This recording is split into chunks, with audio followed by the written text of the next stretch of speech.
Monaco et Saint-Etienne ont la même obligation au coup d'envoi, gagner. Les deux formations sont à la lutte pour le maintien en Ligue 1.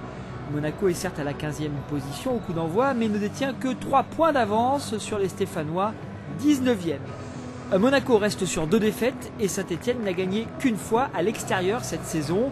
Difficile dans ces conditions de trouver un favori à la rencontre. Ricardo a choisi de surprendre avec sa composition en 4-1-4-1. Ruffier dans les buts bien sûr. Devant lui une défense composée d'Adriano, Muller, Mongongu et Modesto. Nkoulou est positionné en voltigeur juste devant cette ligne. Au milieu de terrain on retrouve Park, Meriem, Gosso, Gakpé et Nimani est le seul attaquant de pointe. Et c'est Nimani qui va le premier d'ailleurs se signaler dès la 3e minute avec cette frappe du gauche de loin.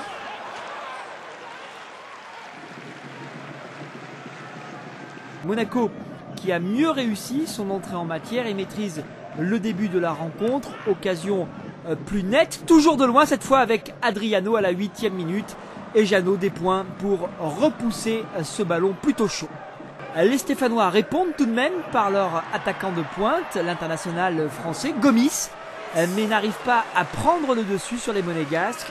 Les hommes de Ricardo qui combinent bien, comme ici, entre Park et Nimani, et l'ouverture du score. Park qui a bien fixé la défense pour son service dans le bon timing.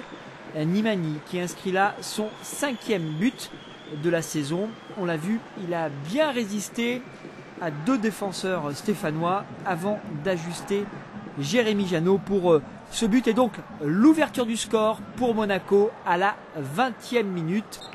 Un avantage de courte durée puisque 6 minutes plus tard, les Stéphanois trouvent aussi la faille sur cette frappe de Payet après cette suite de ballons cafouillés. Les Stéphanois donc qui reviennent à égalité, un partout. Des Stéphanois d'ailleurs tout près de doubler la mise avec Gomis à nouveau qui arme mais qui se fait enlever le ballon par Adriano. C'était la 32e minute. Les deux formations auront dominé tour à tour cette première période et rentrent presque logiquement au vestiaire sur ce score de parité. Un partout donc à la pause. La seconde période commence par un long moment d'observation car personne ne veut prendre de risques. Et c'est Alexandre Licata qui va peut-être réveiller tout le monde sur ce coup franc. La frappe enroulée et le ballon qui passe de peu au-dessus. C'était la 54e minute. Et globalement, les situations sont mieux négociées dans cette période par les Stéphanois. Ici, le japonais Daisuke Matsui pour cette frappe des 20 mètres.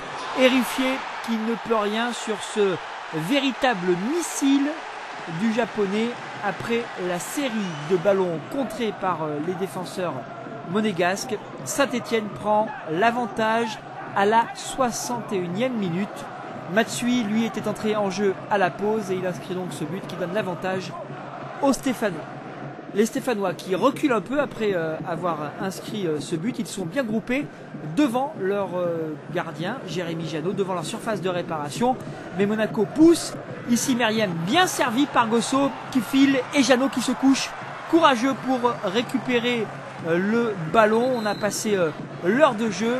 Jérémy Jeannot qui d'ailleurs se fait mal à la mâchoire dans ce choc avec Kamel Meriem. Saint-Etienne qui tient tout de même le ballon, qui contrôle mais qui continue de reculer. Monaco qui se met de plus en plus souvent en position de frappe. Ça vient de loin avec ici Gosso à la 68e minute. Puis Licata un peu plus tard. Mais dans les deux cas, c'est sans succès. Et les minutes qui défilent, on entre dans le temps additionnel. Et Yohan Molo qui surgit pour marquer. Le jeune monégasque qui inscrit ce but précieux dans le temps additionnel de partout. Un jeu à une touche de balle et le service de Park pour conclure par la frappe. Molo pour son 2e but cette saison. Il permet à son équipe d'arracher in extremis le point du match nul.